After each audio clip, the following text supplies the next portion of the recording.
এতিয়াই জীয়াই উঠিব মই তোমাক কিন্তু এটা উপায় দিব পাৰো যদি তুমি মোক মানা বা যদি তুমি মোক বিশ্বাস কৰা তেনেহলে কি তোমাৰ এই মৰি থকা স্বামী পুত্ৰ জীয়াই উঠাৰ এটা উপায় দিব পাৰো উপায়টো কি জানা আই উপায়টো হল কি ওয়ে কয় উপায় আছে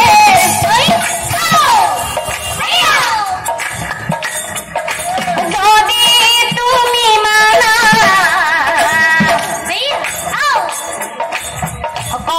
তোমার আগে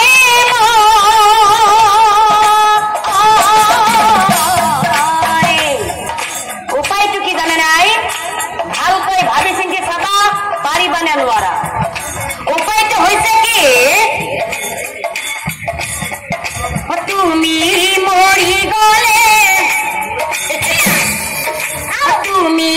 মৰি গলে স্বামী পুত্ৰ দুয়ো এতিয়াই উঠিব জীয়াই এতিয়াই উঠিব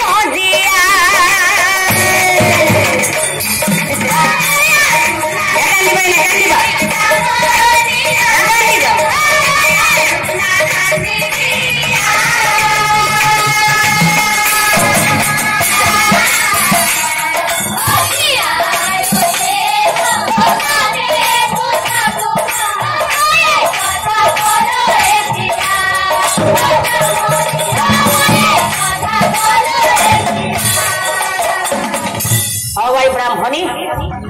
তোমাক মই উপায়টো দিলো এতিয়া তুমি পাৰিবা নে নোৱাৰা কোৱা তোমাক মই উপায়টো দিলো যে তুমি যদি মৰি যোৱা তেনেহলে তোমাৰ স্বামী পুত্ৰ এতিয়াই জীয়াই উঠিব এতিয়া তুমি পাৰিবা নে নোৱাৰা কোৱা তেতিয়া গৌতমী ব্ৰাহ্মণী মহা চিন্তাত পৰিল কি কৰা যায় এই মুনিবৰে বাৰু এইটো কি কথা কৈছে মই মৰি গলে মোৰ স্বামী পুত্ৰ জীয়াই উঠিব এইটো আকৌ কেনে ধৰণৰ কথা আকৌ ব্ৰাহ্মণীয়ে মনে মনে ভাবিছে এই মুনিবৰেতো কেতিয়াও মিছা কথা নকয় এওঁ নিশ্চয় সঁচা কথাই কৈছে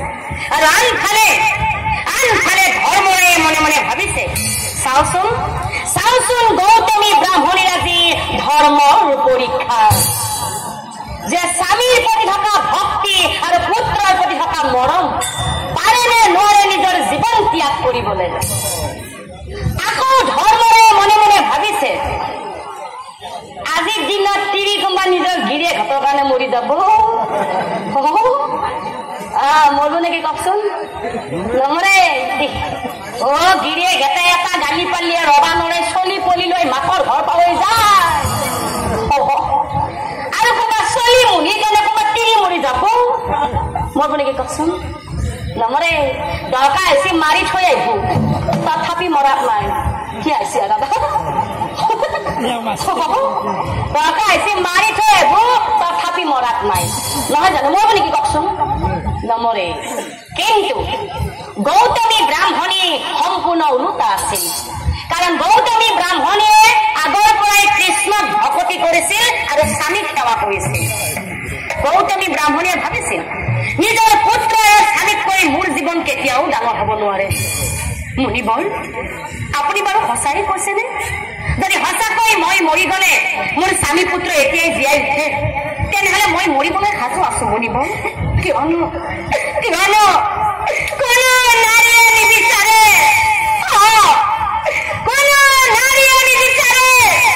নিজৰ চকুৰ আগত স্বামী পুত্ৰ হেৰাই যাওঁ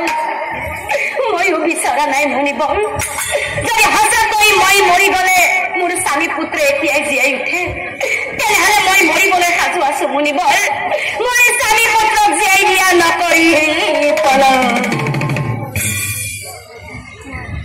কান্দে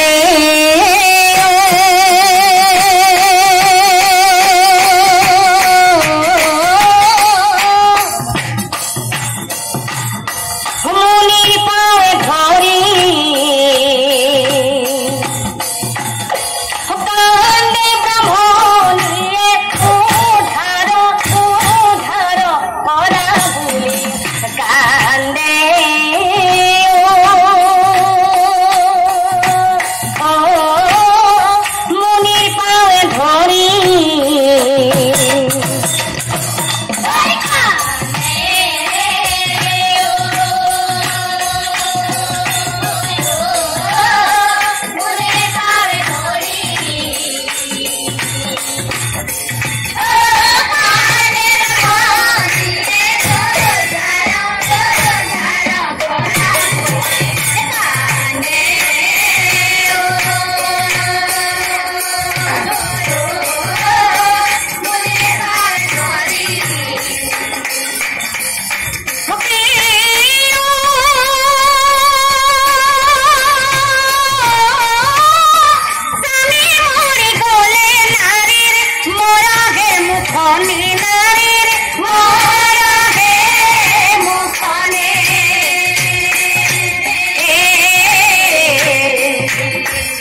আমি জিয়াই থাকিলে যে দিনিকে কপাল ফনি উধার বরা বুড়ি কান্দে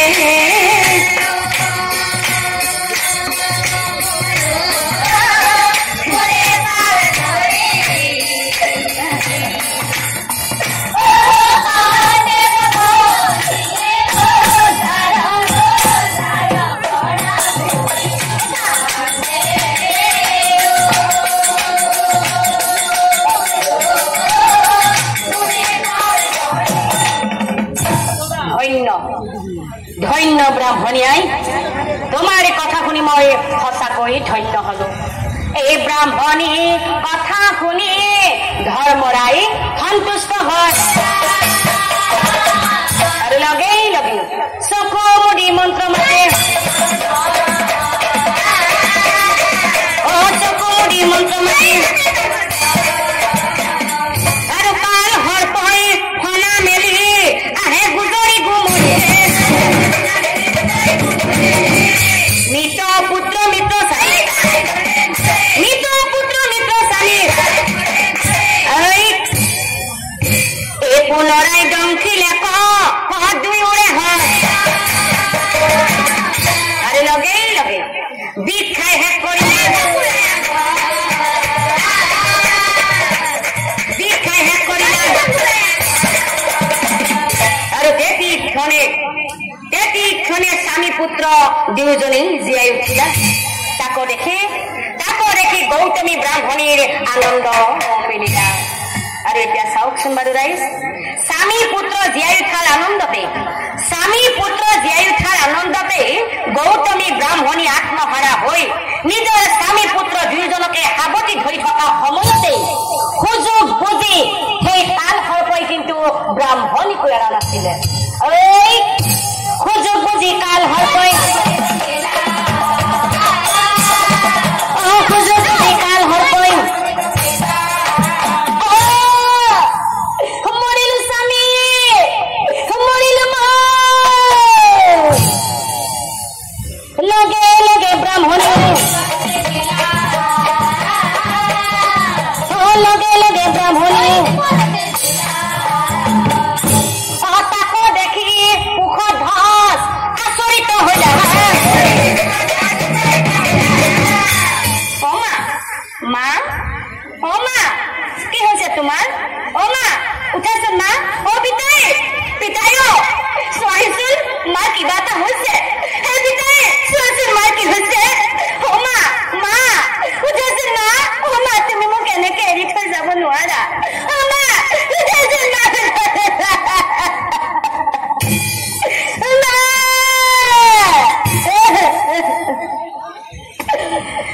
মামা বুলি পুত্ৰ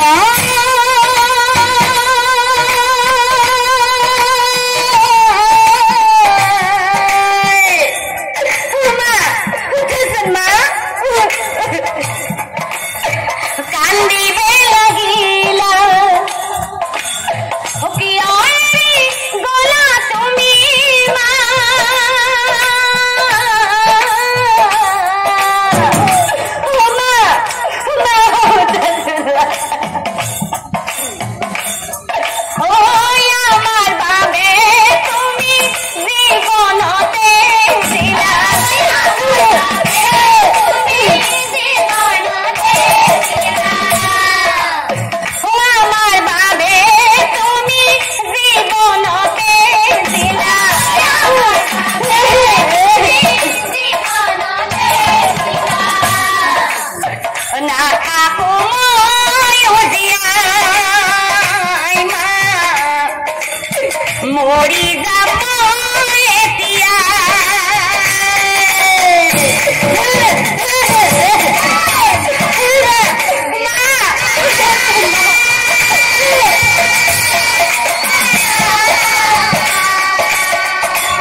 কলে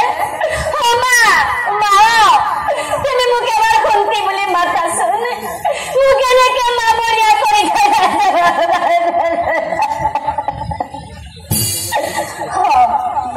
তাৰ মানে তুমি নুঠা নহয় ঠিক আছে মা মই আজি প্ৰতিজ্ঞা কৰিছো তোমাৰ পুত্ৰ মুখত ধজে তোমাৰ লগতে জীৱন ত্যাগ কৰিব নাথাকো জীয়াই মই মৰি যাম মই এতিয়াই মাতৃয়ে যদি নিজৰ স্বামী আৰু পুত্ৰৰ বাবে জীৱন ত্যাগ কৰিব পাৰে তেনেহলে পুত্ৰ হৈ আমি কিয় নোৱাৰো মৰি যাম এতিয়াই নাথাকো মই জীয়াই মৰি যাম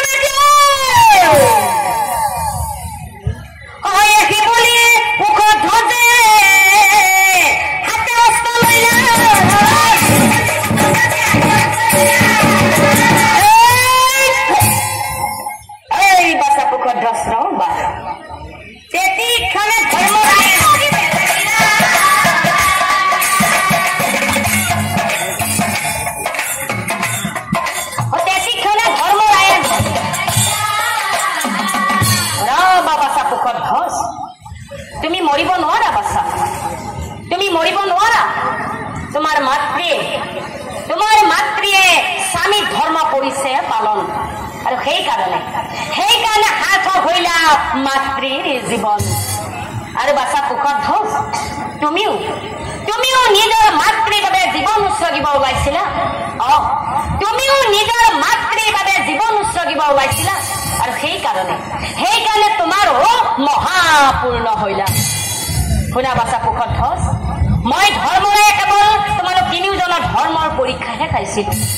এই ৰাবাচা পুখত ধোষ আৰু আমাৰ শ্ৰদ্ধাৰ নামধনী সুধীগণৰ লগতে ইয়াত উপস্থিত থকা উদীয়মান যুৱকসকলক কৈছো যে পুত্ৰই যদি সৎ গুণ সৎ কৰ্ম সৎ ধৰ্ম আৰু সৎ চৰিত্ৰবান হৈ নিজৰ পিতৃ মাতৃক শ্ৰদ্ধা ভক্তি কৰে সেই পুত্ৰৰ সৰ্বমংগলময় হয় জীৱনে মৰণে আৰু আমাৰ নাৰীসকলকো কৈছো আমাৰ আই মাতৃসকলকো কৈছো যে নাৰীয়ে যদি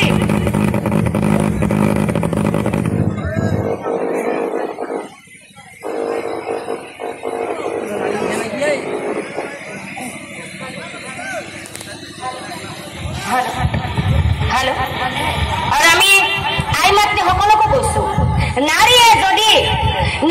যদি স্বামী ধৰ্ম ৰক্ষা কৰি স্বামী সেৱা শুশ্ৰূষা কৰে স্বামীৰ আয়ুস বৃদ্ধি হয় আৰু সুসন্তান লাভ কৰে জীৱনৰ পুৱাতে আৰু আনফালে আমাৰ শ্ৰদ্ধাৰ বাপ সকলকো কৈছো যে স্বামীয়ে যদি নিজৰ পত্নীক সততাৰে মৰম স্নেহ কৰি সংসাৰত ধৰ্ম সুকলমে পাৰ কৰাই লৈ যায় সেইখন সংসাৰ সুমধুৰ হয় আৰু সৰ্বমংগলময় হয় জীৱনৰ বেলাতে গতিকে বাছা পুখত ধোষ তোমালোক তিনিওজনৰ ধৰ্ম পালন কৰিলা আৰু সেইকাৰণে তোমালোক তিনিওজনৰে বৈকুণ্ঠত গৈ পুনৰ মিলন হব নিশ্চয় জানিবা এৰা বাছা পুখত ধোষ মই ধৰ্মৰে কেৱল তোমালোক তিনিওজনৰ ধৰ্মৰ পৰীক্ষাহে চাইছিলো বাছা পুখত ধোষ তোমাৰ মাতৃ যে ইয়াতে মৰি আছে মাতৃ কিন্তু মোৰ স্পৰ্শ পোৱাৰ লগে লগে জীয়াই উঠিব আৰু তোমালোক তিনিওজনে অহা জনমত তোমালোক তিনিওজনৰে বৈকুণ্ঠত গৈ পুনৰ মিলন হব নিশ্চয় জানিবা হেৰা বাছা পুখত ধোষ এটা কথা ভালদৰে মনত ৰাখিবা মই ধৰ্ম মই ভাগ্য মই চৰাচৰ মোক ভাবি যিটোই ধৰ্ম কৰিছে পালন পূৰ্ণ হবহে গানৰ জানিব নিশ্চয়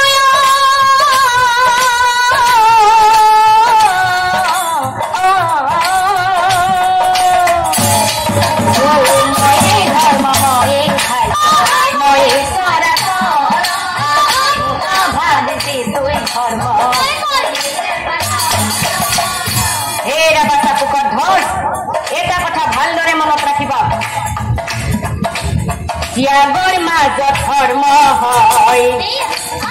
কহিলো তোমাক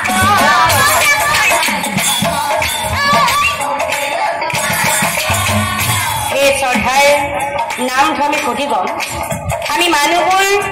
ইমানেই মায়ামোহৰ আবদ্ধ হৈ আছো যে কাকো এৰিবও নোৱাৰো কাকো ধৰিবও নোৱাৰো কাকো দিবও নোৱাৰো কাকো খুৱাবও নোৱাৰো কাকো ত্যাগ কৰিবও নোৱাৰো নহয় জানো কিন্তু প্ৰভু শ্ৰীকৃষ্ণই কৈছে যে যোনে হেনো ত্যাগ কৰিব পাৰিব তাৰে হেনো ধৰ্ম হ'ব যাৰ কাৰণে পুখধ্বজে নিজৰ মাতৃৰ বাবে জীৱন ত্যাগ কৰিবলৈ গৈ ধৰ্ম কৰিছিল শ্ৰদ্ধাৰ নাম ধৰ্মী সুধিবম আজিৰ সমাজত আমাৰ ল'ৰা ছোৱালীয়ে হওক বা পুত্ৰ বোৱাৰীয়ে হওক নিজৰ পিতৃ মাতৃৰ বাবে জীৱন ত্যাগ কৰাটো দূৰৰে কথা জীয়াই থকা কেইদিনো নিজৰ পিতৃ মাতৃক সেৱা শুশ্ৰূষা কৰিব আমাৰ হাতত সময় নাই ইমানেই কৰ্মব্যস্ততা যে তেওঁলোকে পাহৰি যায় সেই মাতৃয়ে 10 মাহ 10 দিন গৰ্ভত থাকি সেই সন্তানটিক ডাঙৰ কৰিছিল শ্ৰদ্ধাৰ নাম ধৰ্মী সুধিগম আমি নামটোৰ মাজেৰে আপোনালোকক জনাব বিচাৰিছো যে আপোনালোকে পুখধ্বজৰ নিচিনাকৈ জীৱন ত্যাগ কৰিব যাব নালাগে জীয়াই থকা কেইদিনে নিজৰ পিতৃ মাতৃক সেৱা শুশ্ৰূষা কৰকচোন তেতিয়াই আমাৰ ধৰ্ম হ'ব যেনেকৈ পুখধ্বজে ধৰ্ম কৰিছিল শ্ৰদ্ধাৰ নাম ধৰ্মী সুধিগম মনত ৰাখিব ত্যাগৰ মাজত ধৰ্ম হয় কহিলো তোমাক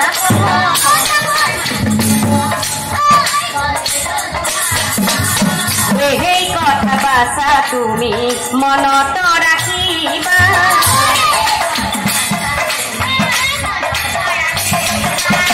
দুখৰ মাজত মোকেই পাইবা জানিবা নিশ্চয়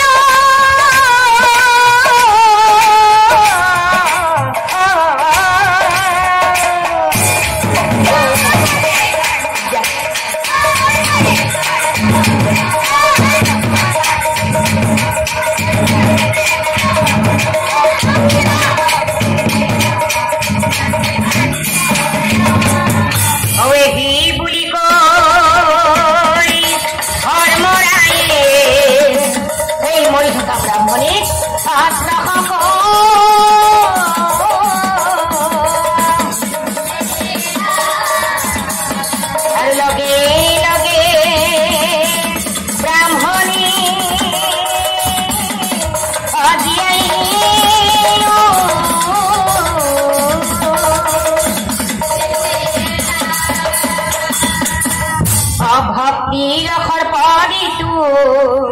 অহমাপনিক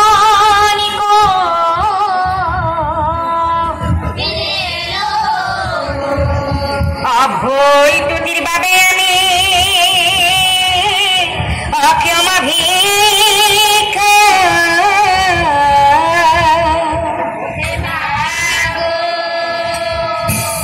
যাহাদ